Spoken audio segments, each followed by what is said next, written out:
After you center drilled and faced your part, now we want to take a look. What we're going to do now is turn our main diameter down this whole length here. And so our main diameter is 0.7, so 700 thousandths. And we want to turn it back. We're actually going to go a little further than we need. We're going to turn it back the length of this whole part, plus a little bit extra for our parting tool, which is going to come in at the end here to remove this whole piece away from our scrap. So a good number is around 3.2 inches is how far we're going to go back in Z with our diameter of 700 thousandths.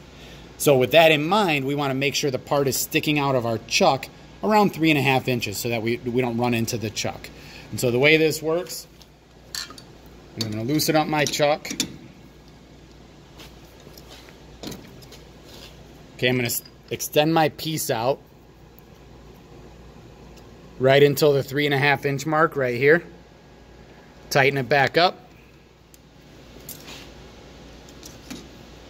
And now because we have so much sticking out unsupported, here's where this live center comes into play and the reason why we center drilled our hole so it can accept it. So I'm going to bring my tailstock a little closer, bring it out to about 1 inch, make sure everything's clean, and install the live center into the tailstock. It should be secure. Now I'm going to bring it up, lock the tailstock down, and engage the live center.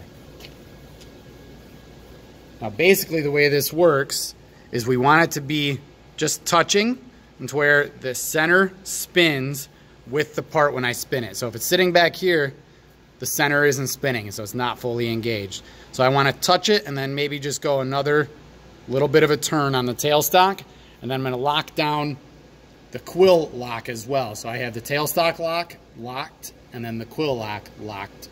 So now I'm ready to actually turn this part, and it's supported on this end so I don't have it chattering and giving me a bad finish and a bad size. So the way this is going to go, I want to zero out on my x-axis, so take a 10/1000ths cut so that we can measure it, figure out how much left we have to go, and then take my roughing and finishing passes to get there. So I'm going to turn the machine on. First I'm going to touch it off on the side using my x-axis hand wheel. So just a light touch off, bring it to the front of the part. I'm going to zero out my x-axis now so that I can take a 10/1000ths cut right there. Now I want to touch off on my Z though and zero out my Z also so that I can actually measure that 0.75 or 3.2 back. So now I'm going to go ahead and take this 10/1000ths cut so I can get a nice measurement surface. And while I'm taking this cut, I'm actually watching my Z readout as well. And what I should be looking for there is 3.2. That's how far I want to bring this back. As long as I set everything up correctly, I shouldn't hit the chuck or anything, but obviously you want to make sure you're paying attention in case you start getting close to the chuck.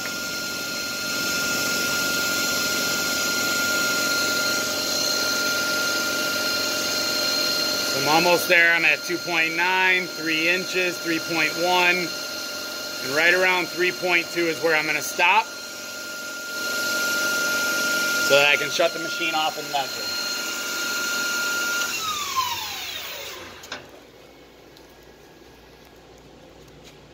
So I'm going to grab my micrometer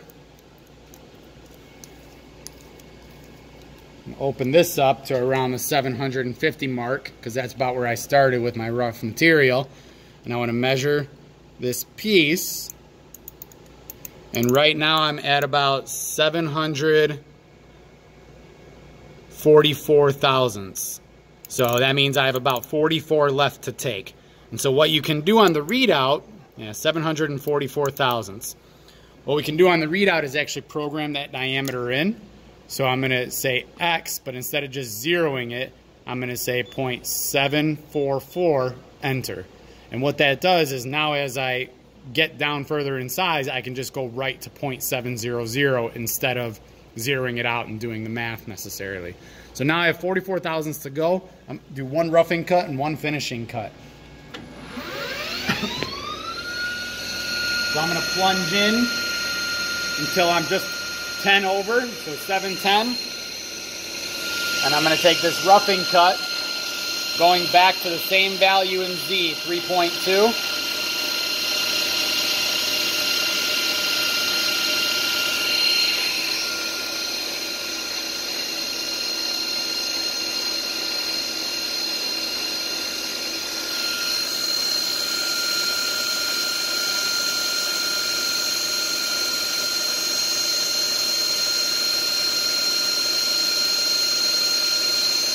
Okay, I'm going to come back to my starting point and go right into my final diameter of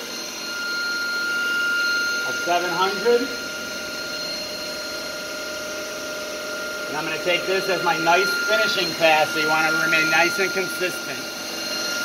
Now this whole surface is going to get knurled, so you may think the finish doesn't matter, but a nice surface finish to start with ends up with a nicer knurl in the end. So nice and smooth, slow and consistent on my finish pass.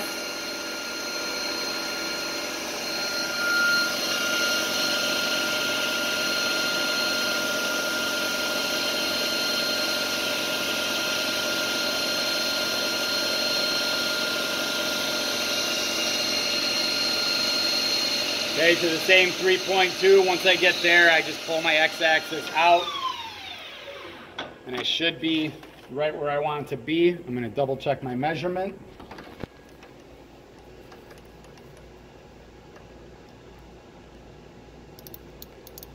Okay, and if you look, I lined right up on the 7 and the 0, so it's exactly 700 thousandths, which is what we were looking for.